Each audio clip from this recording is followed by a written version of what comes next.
नमस्कार। आप सबों को भ्रातृ द्वितीया एवं भाई दूज की तिथि विशेष पे बहुत सारी शुभकामनाएं। आज आप लोगों के लिए आप लोगों के समक्ष प्रस्तुत कर रहा हूँ भ्रातृ द्वितीया अर्थात भाई दूज कथा। यह कथा वाल्खिल्य नामक ऋषि के द्वारा कहा गया है, जिसे श्री सनत कुमार संहिता से लिया गया है। ऋषि वाल्खिल्य कहते हैं कार्तिक शुक्ल पक्ष के द्वितीया तिथि जो है वह यम द्वितीया के नाम से भी जाना जाता है। आज के इस तिथि में यम देवता का विधिपूर्वक पूजा करना चाहिए और उनसे विशेष आशीर्वाद प्राप्त करना चाहिए। कथा कुछ इस प्रकार है। पूर्व काल में यमुना जो सूर्यपुत्री हैं और यमराज की छोटी बहन है, वो हमेशा यमराज से कहती थी कि हे भ्राता, आप मेरे घर आइए, भोजन ग्रहण कर हमें खुश होने का एक अवसर प्रदान कीजिए। यमराज हमेशा कहते थे ठीक है, मैं आऊँगा, आज कल परसों, इस तरह से वो समय निर्धारण तो करते थे परंतु वो जा नहीं पाते थे, क्योंकि उनकी अपनी कार्य व्यस्तता जो है वो बहुत अधिक थी। परंतु एक बार यमुना जी बड़ी विनतीपूर्वक भोजन के लिए निमंत्रण भिजवाई अपने भ्राता यमराज के पास कि कार्तिक शुक्ल पक्ष के द्वितीया तिथि को आप मेरे घर अपने गणों के साथ पधारें और हमें आपको भोजन कराने का अवसर प्रदान करें। निमंत्रण यमराज ने स्वीकार किया और वो अपने गणों के साथ यमुना जी के गृह जा भोजन करने का निर्णय लिया और साथ में उन्होंने ये भी निर्णय लिया कि इस विशेष तिथि पर वो बहुत सारे जीव जो अपने पापों की वजह से नरक में यातनाएं झेल रहे थे उन्हें वो मुक्त करेंगे। इस तरह से कार्तिक शुक्ल पक्ष के द्वितीय तिथि को यमराज बहुत सारे पापी लोगों को नरक से मुक्त करते हैं और यमुना जी के घर अपने गणों के साथ पहुँचते हैं। यमुना जी अपने भ्राता यमराज का बहुत विशेष स्वागत करती हैं, भव्य स्वागत करती हैं, उनके गणों का भी स्वागत करती हैं। यमराज को सुगंधित तेल एवं उबटन लगा के स्नान कराती हैं, सुंदर वस्त्र आभूषण प्रदान करती हैं तथा चंदन से सुशोभित कर ऊंचे सिंहासन पर विराजमान कराती हैं। उसके बाद यमुना जी सोने की थाली में वो विशिष्ट व्यंजन जो उन्होंने अपने भ्राता के लिए बनाए थे वो लेकर आती हैं और अनुरोध करती हैं कि हे भ्राता, इसे आप ग्रहण करें, ये सभी विशेष रूप से आपके लिए मैंने बनाया है। भोजन ग्रहण करने के बाद और यमुना जी के द्वारा प्रदान की गई आदर सत्कार सभी चीज़ों को देखते हुए यमराज बहुत प्रसन्न होते हैं और कहते हैं हे सूर्यपुत्री यमुने, आप तो मेरी छोटी बहन हो, मैं आपके इस आदर सत्कार एवं भोजन को ग्रहण करके बहुत प्रसन्न हुआ, आप कुछ वर मांगो। इतना सुनने के बाद यमुना जी कहती हैं हे भ्राता, मैं तो आपकी छोटी बहन हूँ, अगर ऐसा है तो आप मुझे ये वरदान दीजिए कि प्रत्येक वर्ष कार्तिक मास के शुक्ल पक्ष के द्वितीया तिथि को आप मेरे घर पधारेंगे और इसी प्रकार भोजन ग्रहण करेंगे। साथ ही इस तिथि को आप वे सारे लोग जो कभी अपने बहन के घर में इस तिथि पे जाके भोजन ग्रहण किए हुए हैं और किसी न किसी पाप के कारण वो नरक भोग रहे हैं, आप उन सब भाइयों को मुक्त करेंगे नरक से, मुझे ये वरदान दीजिए। इतना सुनने के बाद यमराज कहते हैं, ठीक है, जो कोई भी यमुना नदी में स्नान करके देवपित्र का तर्पण करके उसके बाद अपने बहन के घर जा वस्त्र आभूषण के द्वारा आभूषित होकर भोजन करेगी, वैसे सारे भाइयों को मैं इस विशेष तिथि पे किसी कारण से यदि वो नरक में भी हैं तो मैं उन्हें मुक्त कर दूंगा। और इसके बाद जो ऐसा करते हैं कि हर एक वर्ष अपने बहन के यहाँ जाके भोजन करते हैं, उनके द्वारा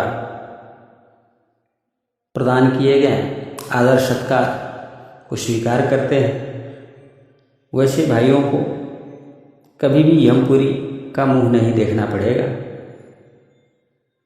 ऐसा यमराज यमुना जी से कहते हैं।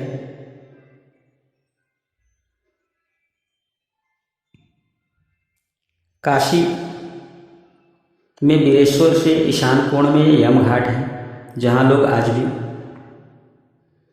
स्थिति में जाते हैं, विधिवत स्नान करके देवपित्र का तर्पण करके सूर्य के अभिमुख मौन स्थिर चित्त होके आसन लगाकर दोपहर तक 10 नाम का जप करते हैं और उसके बाद अपने बहन के घर जाके भोजन प्राप्त करते हैं। वैसे भाइयों को कभी भी यमपुरी का मुंह नहीं देखना पड़ता है, उन्हें स्वप्न में भी यमलोक नहीं देखना पड़ता है।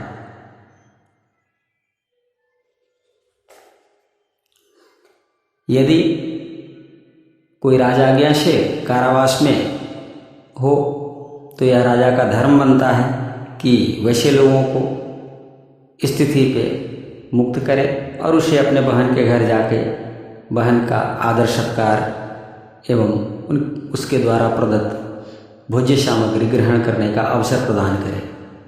और अगर ऐसा कोई नहीं करता है तो निश्चित ही वह दंडनीय कार्य है। यदि किसी की छोटी बहन नहीं है तो उस स्थिति में वो अपने बड़ी बहन के घर जाए।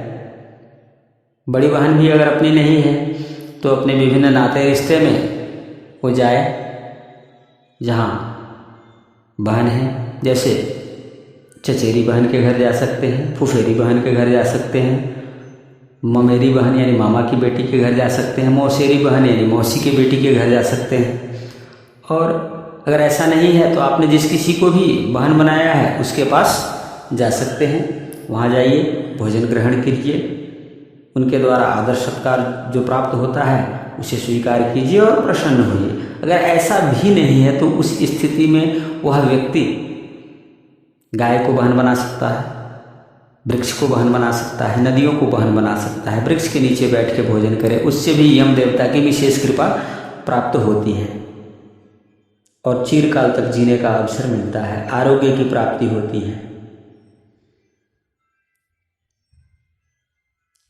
स्थिति में भाई बहन के घर जाके आदर सम्मान ग्रहण करें, भोजन प्राप्त करें और उसके बाद बहन को वस्त्र आभूषण आदि प्रदान कर बहन को भी प्रसन्न करें। वर्णन है कि श्रावण शुक्ल द्वितीया में पितृयोत बहन के हाथ से भोजन करें, भादो मास की द्वितीया तिथि में मम्मीयोत बहन के हाथ से, आश्विन शुक्ल द्वितीया में फुफुओत यानी फूफे की बेटी के हाथ से या मौसी की बेटी के हाथ से बना हुआ भोजन ग्रहण करें। और कार्तिक शुक्ल पक्ष की द्वितीया तिथि में आपके संबंध में अपनी बहन है तो अति उत्तम, नहीं है तो आपके संबंध में जो कोई भी बहन है उसके यहाँ जाके आप भोजन ग्रहण करें। इतना कह के धर्मराज यमपुरी को प्रस्थान करते हैं। अतः कार्तिक मास में सभी ऐसे लोग जो कार्तिक व्रत करते हैं, सभी ऐसे व्यक्ति जिनकी बहनें हैं या नहीं भी हैं, वो कार्तिक शुक्ल पक्ष की द्वितीया तिथि को बहन के हाथ से बने हुए भोजन ग्रहण करें और उसके बाद बहन को वस्त्र आभूषण आदि प्रदान करें प्रसन्न करे तो उन्हें धर्मराज की विशेष आशीर्वाद प्राप्त होती है।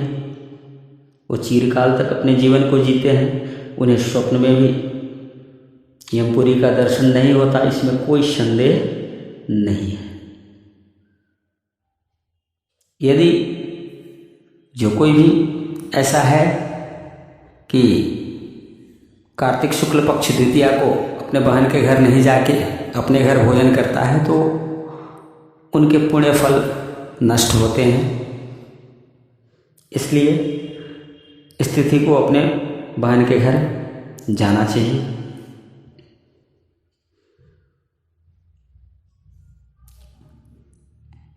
इस तिथि विशेष में यमराज की कृपा आशीर्वाद प्राप्त करने से भाई की आयु वृद्धि होती है और नहीं करने से भाई की आयु क्षय होता है। बहन के सुख और सौभाग्यवती बने रहने, चिरकाल तक बने रहने के आशीर्वाद प्राप्त होते हैं।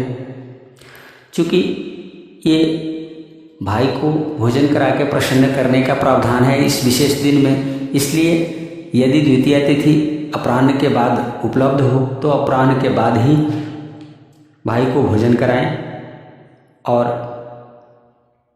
यम देवता से विशेष आशीर्वाद प्राप्त करें।